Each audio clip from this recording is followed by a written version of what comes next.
With so many files we have today, keeping track of where it's saved, if things are backed up or synced, is so much effort we just ignore the problem until it bites us.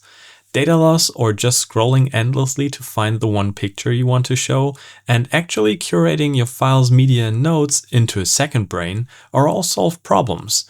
They're just rabbit holes to get into. You already know, our digital lives are a mess. The way we organize our notes, media, and files needs to change. After talking with experts and power users at the PKM Summit, I reworked my app Heaper to follow 4 base principles. Together, these create a foundation for the next generation of digital workspaces that are private, flexible, and built to last. Your files likely live across Google Drive, iCloud, or other sync services, plus whatever is scattered around your device storage. The usual mix of downloads, desktop, and documents folders on your PC, laptop, and maybe an external hard drive with an outdated backup or some forgotten copies. Meanwhile, your notes, to-dos, and bookmarks are probably split between apps like Notion, Apple Notes, Reminders, and maybe even Obsidian if you're gone the Markdown.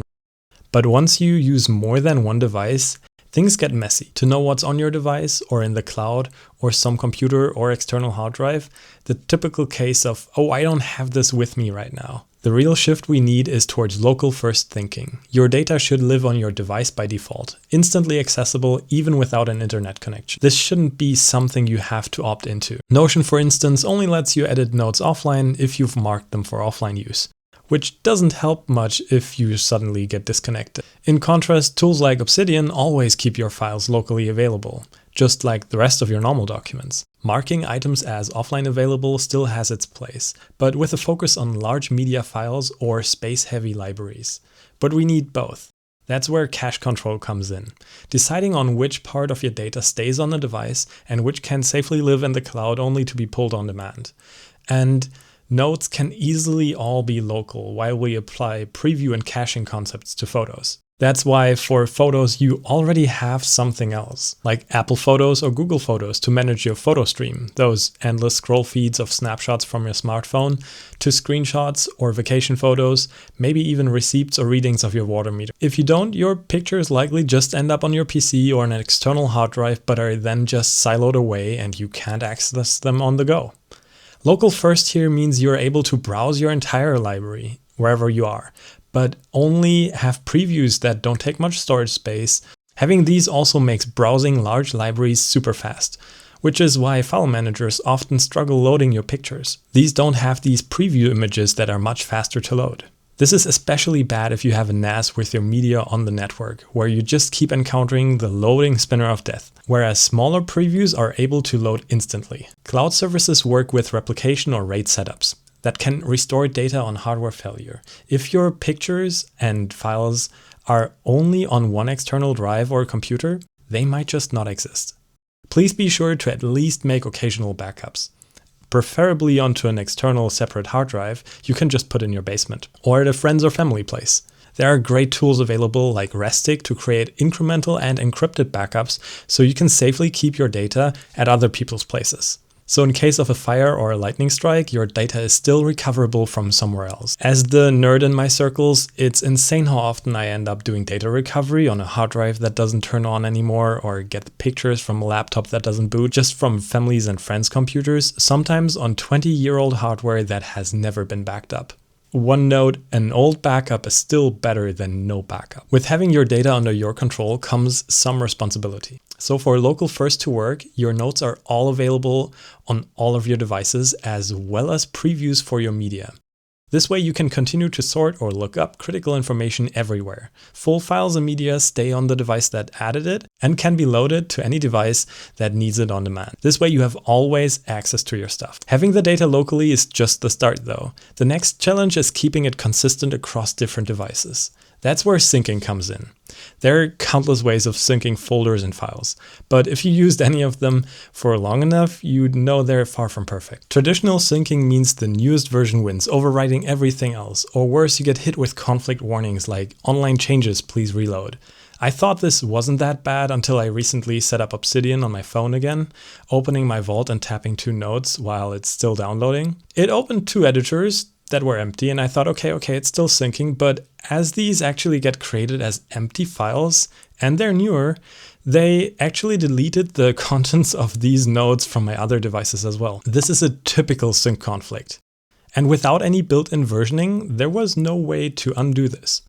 This is part of why I don't like the file system as the base layer for everything. Syncing should be a batteries included kind of thing, where whatever you do on one device just happens on all your devices. Luckily, there's a solution to all this mess, and it's CRDTs, or conflict-free replication data type. If you're a developer, here's some resources. It's amazing, and for everyone else, they're basically magic.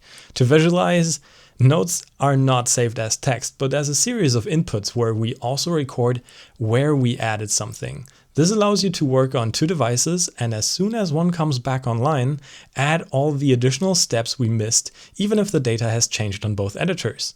The best part is we can stream those changes to allow both editors to update live. So writing on one device instantly shows these edits on another device too. You might have seen this in Google Docs and some other collaborative tools already, but there's no reason this shouldn't be the default for sharing data between your devices as well. The coolest part is, even if your server disappears or the cloud is gone, as long as all your data is available on your clients, you can resync those contents back to new servers, making it ideal for any form of data recovery. For files and photos, we hereby just have a way to let all your devices know what files there are, and they can download just the previews or the full file when needed. This way you can have large libraries on your phone without worrying about the storage space. Syncing is the backbone of working on multiple devices, and a merge-based sync approach gives you the freedom to work on any of your devices and be sure your data is actually persisted, as well as the convenience to switch to another device seamlessly while working on the same node. But right now, all this data is just a pile of things, more or less sorted in different folders without annotations, sometimes not even with real file names. This heap of data is fine to not be sorted yet. In these modern times, we need to quickly add information and then sort it away later if needed. Folders, however, force us to create the structure first, or end up with random folders just to stash things away out of sight, just to not look at the mess we made. In programming, the stack and the heap represent two very different ways of storing data. The stack is like a physical pile. You can only access the item at the top, and every new item is placed above the previous one. To reach something underneath, you first have to remove what's at the top. The heap, on the other hand, is free from all those physical constraints, and it allows random access. You can reach any piece of data directly, no matter where it was placed. The freedom to move through information without rigid order is exactly my vision for Heaper. A digital heap where every node, every file and idea remains connected and instantly accessible without being buried beneath layers of structure. Heaper starts with the idea of the bottom-up approach for organization. Here you create content first and let the structure emerge, the gardener and gardening versus architecting a second brain. This means you don't need to look at a place to put stuff first, as it's just added to your heap. This removes a lot of mental load that's happening up front before you even start and keeps you in your flow. You can still set up the structure first, but you're not required to do this anymore. To dig deeper in how this works, let's get into linking. And a quick rant about folders before that. For structure and sorting, we default to using folders and hierarchies, but they force everything into one place, like a physical object in the real world. Even the naming, folder, files, albums, and collections are just carried over. In the digital space, however, why should we be limited? You end up with duplicates or lost items buried in deep subfolders you will never navigate to again, even if they look nice on paper. Or the multi-place dilemma where something belongs in multiple spots, but it can't be without copying it, and then at some point one of them get outdated. And your nodes to files are just separate files that might be missed when moving. Tracking versions, deadlines, or who sent something becomes a manual mess you need to maintain yourself. And I already hear symlinks and hardlinks exist, and yeah, they sound clever, but they are confusing for most people and don't play well across devices, especially phones with limited file system. So just as we browse our photos, you create albums, maybe filter by location or faces, sometimes even the AI search might work, but most of the time you just scroll through chronologically. But we all have this moment of, oh, I need to show you this picture, and then proceed to scroll through this mess for a minute or two before we reluctantly give up because we cannot find it. Just look at how often this happens to everybody, you'll be surprised. That's because we don't have the tools to easily find random things again. A meme I want to show to a friend doesn't get its own album, which is basically just a folder, and finding things in my favorites only works if I explicitly know beforehand. What's often missing is your personal context, the why you want to get back to this, the stories, the who's involved, the meaning behind those images that no AI will ever fully capture because it isn't on the picture. To solve this, we first need to detox from the concept of folders, because real knowledge is linked and it's also the most intuitive to browse, jumping from one idea or reference to the next.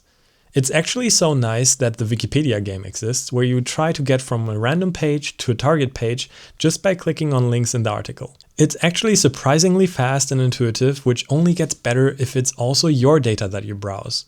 This is one of the core concepts of Obsidian, though it still forces some folders on you, as it's actually based on the file system. You basically create a node and mention things that relate to it.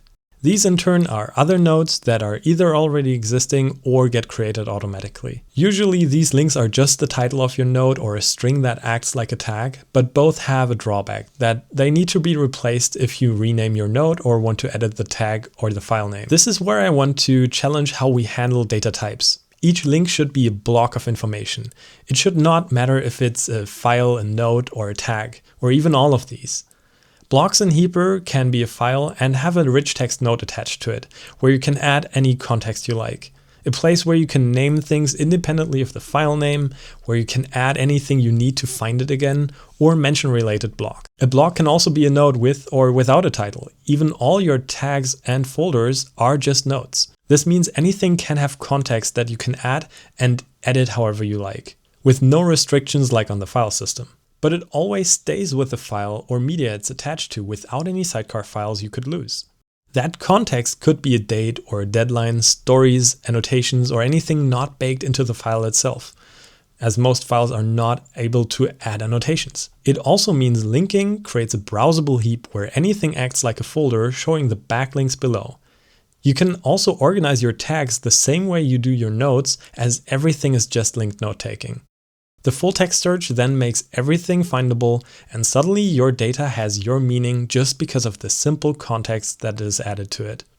I can recommend listening in to some Linking Your Thinking from Nick Milo if you want to get started on this easy. For Heaper, you simply connect the nodes with mentions using the add character, building structures organically as you go. This bottom-up approach means no upfront hierarchy, just link as you work, and things can exist in multiple places without duplicates. That also means if you want to try a new structure instead of getting rid of your old structure before, you can add it on top. This way you can experiment with what works for you. Instead of dragging something from one folder to another, we can stay on the node and link to the places where we want to see it again. Mentions are the default for connections, while tags work as types. Think of it as an is or has relation. As an example, this picture of me is tagged Jan, while the document about me just mentions me. Both show up when I open my node, but it lets me narrow down filters much easier. This is the one thing that helps organize things once they're not just nodes, but real files, media, or represent objects. Like I said, blocks of information. Tags work great for defining tasks, bookmarks, events, and so on. The real power in this system comes from utilizing tags and mentions for all kinds of flags. Whenever I take a screenshot of a show I want to watch, I just link it to my watch later list. When I did see it, I can write my thoughts on it just directly onto the screenshot, as it has this rich text context, and then I can tag it with watched. Then I can filter the list to see just the shows I haven't watched yet while seeing the screenshot that sparked my interest in them in the first place. Views on the heap make browsing more intuitive. The all view is just for the full feed, like you're scrolling through your photo stream. Unlinked, on the other hand, is for everything that is not linked yet. This is the most important one. This helps you so much to go through stuff to sort away and actually have it feeling like you're sorting something away, as it disappears from the unsorted view. This is such a small thing, but the biggest part in that helps me to sort through my terabytes of files as I actually see the progress. Sorted then is for everything that has linked content, showing you a list of all your groups where every block has content you can browse through. And pins for quick access, which is also just a tag. The whole reason we do this is the tagging and mentioning system should be the base of everything you do in Heaper. And once you get into the mindset, you notice that you don't need much else. It's like you're scrolling through Pinterest, but for your own data. Compare that to how we hoard bookmarks in Raindrop or YouTube Watch Later lists that we rarely revisit but constantly add content to. FYI, the YouTube Watch Later list is capped at 5,000 entries. Ask me how I know. And yes, the Watch Later button is useless after that. Group all these blocks into heaps, like vaults or workspaces, to separate work from personal life. Heaps automatically deduplicate files by checksum, so you know you've already added something. And dragging the file in just jumps you right back to the block it's added to. This way you can make sure if it's fine to delete an important file instead of rechecking multiple times that it's uploaded. With Heaper, you get journaling with daily or weekly notes, fast media browsing, live multi-device typing and linking, conflict-free merges, bulk organizing actions, full features across all device types, no more this only works on desktop nonsense, and lightning-fast local search, as well as auto-deduplication and on-device caching for files.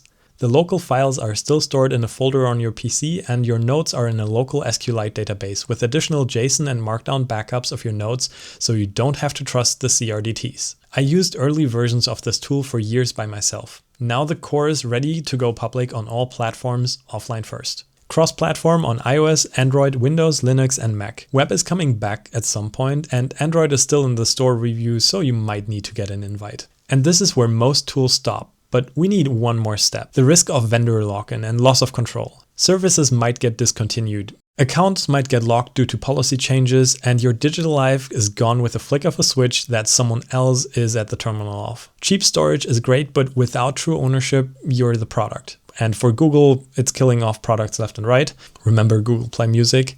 I've been there myself way too many times. I loved organizing photos in Aperture until Apple discontinued it, switching to Lightroom only for Adobe to push their cloud version and ditching the other-ass Classic. Now I've got over a terabyte of DSLR shots, phone photos, and 7 boxes of physical pictures and negatives waiting to be digitized.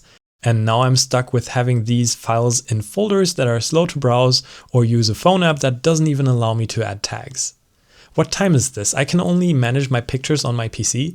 Just at least give me tags. That would be the bare minimum. I already had everything I needed before it got taken away or didn't get upgraded. With so much time I invested simply lost. One way of solving this is the Obsidian approach, where you keep the files in an open format. But this has one flaw for me. The whole linking only works in Obsidian, so the raw text files would not help me much, like with my photos. I would still need a new Obsidian to be able to continue working with my data, or explore it like I did before. Same goes for syncing, which should be built in and is the most asked question when starting with Obsidian too. The other way is self-hosting, which just means the server that is usually run by the company, for example Google or Notion, in the cloud is under your control.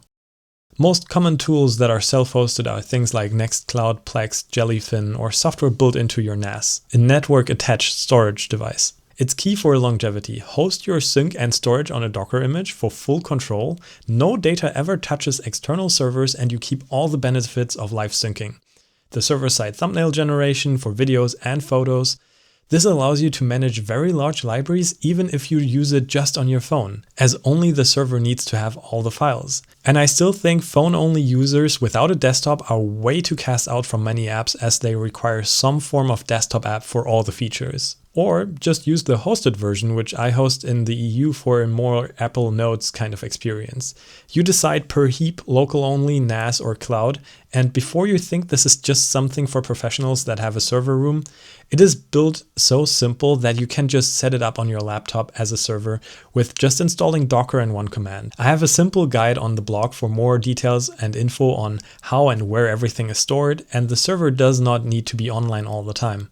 I already talked about the merge syncing and local first. This also means you can sync it when you open your laptop and press sync. If you like, there are many advanced options, like if you want your thumbnails to be stored on an SSD for faster device setups when you fetch all the thumbnails. It also gives you control, as you can set up encryption on your NAS and choose exactly how secure you want everything to be.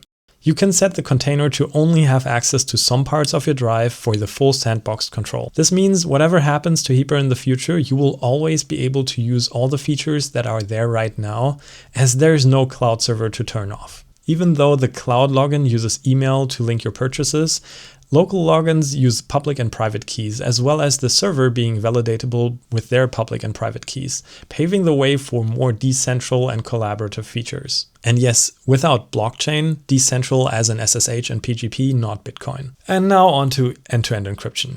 This is a tough one. Privacy does matter a lot, and it's not as simple as turning on a switch. End-to-end encryption, for example, E2E, means only your device can read the data, not even the server. It's the biggest hammer we have for privacy, but it comes with a trade-off. Every bit of processing has to happen on your device. A big problem for phones or lower spec devices.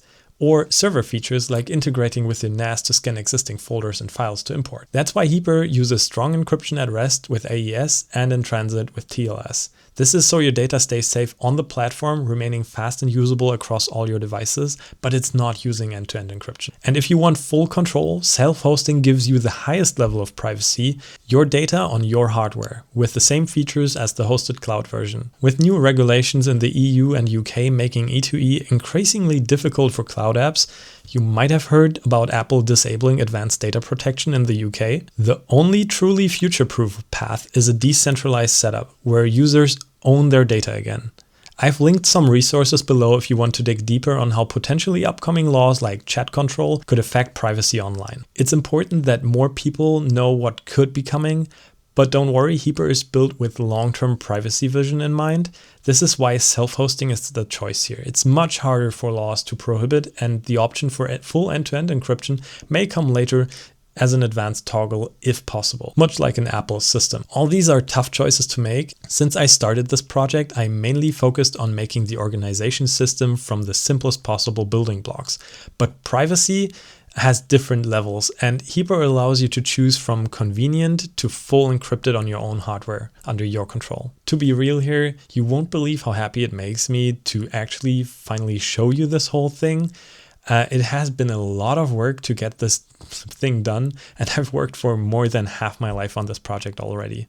And I still have very many plans for it. That's why it's so important for me to be something that is able to last. Organizer, ich habe ein Programm geschrieben, mit dem man Aufgaben verwalten kann, Notizen anheften kann und das alles im Internet.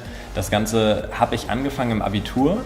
Und bis jetzt hat es sich sozusagen weiterentwickelt. I also want to be transparent. Heaper is a commercial product. It's completely bootstrapped by me and a passion project I've built on since forever. I would love to be able to spend my time on this thing, and I'm doing my best to keep the pricing fair. Storage and compute, especially for image and video thumbnailing, are surprisingly expensive if you're used to free Google Cloud or something like that. For now, the hosted version is available as an affordable subscription.